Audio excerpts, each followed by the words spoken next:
Olá, queridos companheiros de jornada, amigos do meu coração. Hoje nós vamos falar nesse vídeo sobre o céu e o inferno, ou a justiça divina, segundo o Espiritismo. E começamos com uma frase do discípulo Lucas, apóstolo de Jesus, lá no seu evangelho que ele escreve: Digo-vos que assim será, alegria no céu por um pecador que se arrepende, mais do que por 99 justos que não precisam de arrependimento. Está lá em Lucas, no capítulo 15, versículo 7. Uma das obras que formam a codificação kardeciana, sobre a qual se alicerça a nossa doutrina espírita, é o livro O Céu e o Inferno, ou seja, a justiça divina, segundo o Espiritismo. Esse repositório de ensinamentos altamente rico em detalhes contém o exame comparado das doutrinas sobre a transição da vida corporal para a vida espiritual, sobre as penalidades e recompensas futuras, sobre anjos e demônios, sobre algumas formas de pena para os espíritos culposos, além de outras considerações sobre temas controvertidos, sobre os quais a luz do Espiritismo lança novas claridades, explicando-os com irretorquível lógica e com fundamento na razão, possibilitando ao gênero humano ter conhecimento das verdades novas, mais compatíveis com a infinita misericórdia de Deus. Nessa obra, Allan Kardec, de uma forma bastante judiciosa e altamente inspirada, inseriu as palavras do profeta: "Por mim mesmo juro, disse o Senhor Deus, que não quero a morte do ímpio, senão que ele se converta, que deixe o mau caminho em que viva." Palavras essas que solapam a precária base do abominável dogma das penas eternas.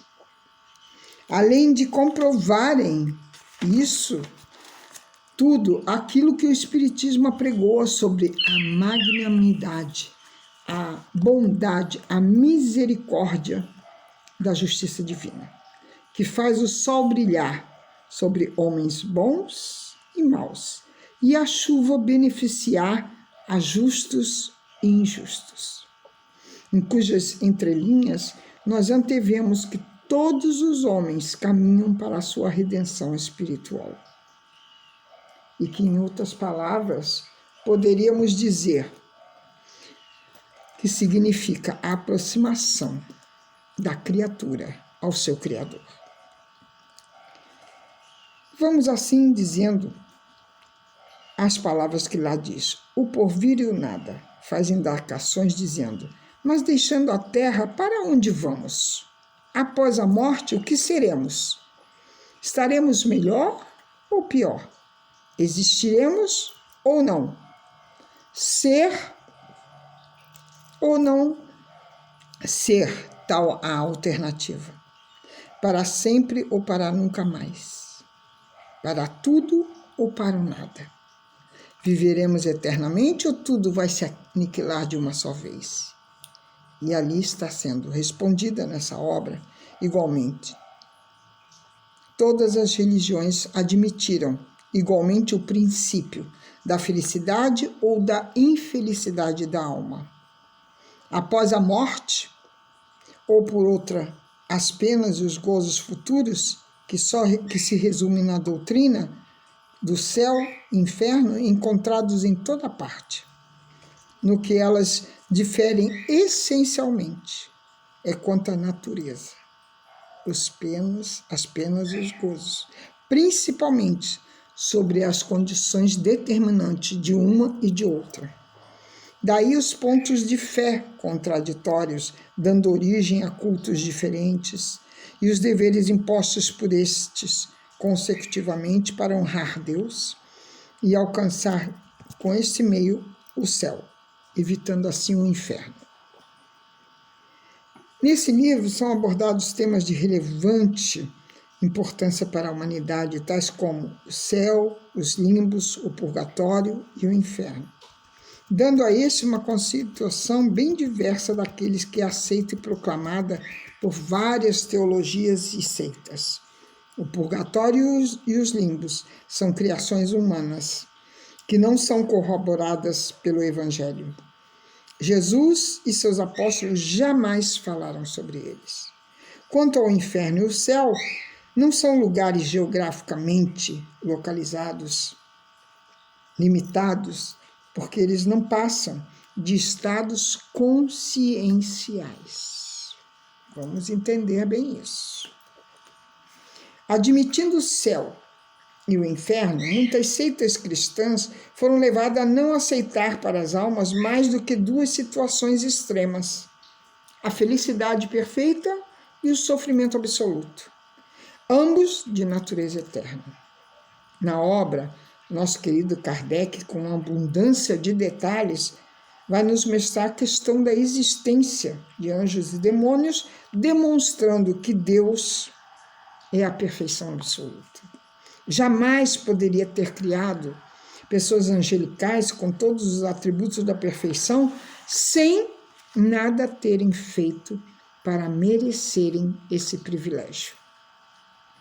E tampouco criado demônios devotados eternamente à prática do mal. Todos os espíritos são criados por Deus, no estado de simplicidade e ignorância, uma vez que eles não têm ainda conhecimento nem consciência do bem e do mal, porém estarão aptos para adquirir o que lhes falta. O progresso, portanto, é o fruto do próprio trabalho, mas como eles desfrutam do livre-arbítrio, trabalham no seu próprio adiantamento, com maior ou menor atividade, com mais ou menos negligência, segundo a sua vontade, acelerando ou dilatando o progresso e, por conseguinte, a sua própria felicidade. Por isso disse Jesus: a cada um segundo as suas obras.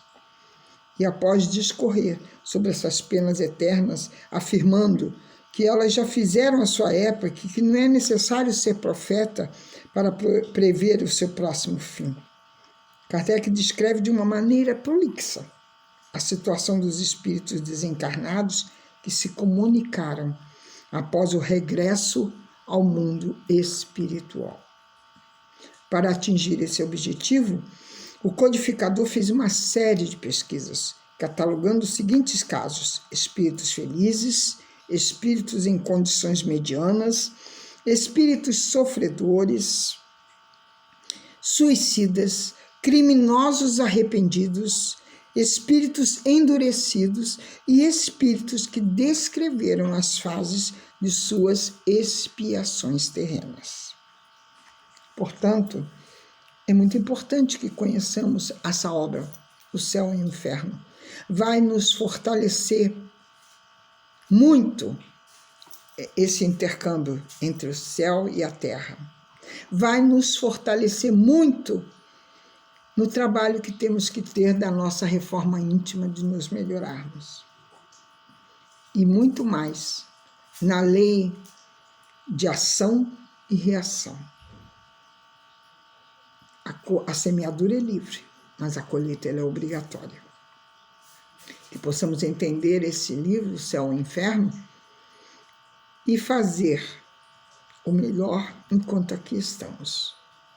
Conhecendo um pouco do Evangelho de Jesus, para que possamos errar bem menos. E aqui nós vamos terminando. Espero que tenham gostado. Que adentrem ao meu canal Conversando com Lúcia sobre a espiritualidade. Deem lá o seu joinha, se inscrevam e compartilhem. É importante que a cada dia possamos ter um pouco mais de conhecimento para errarmos menos.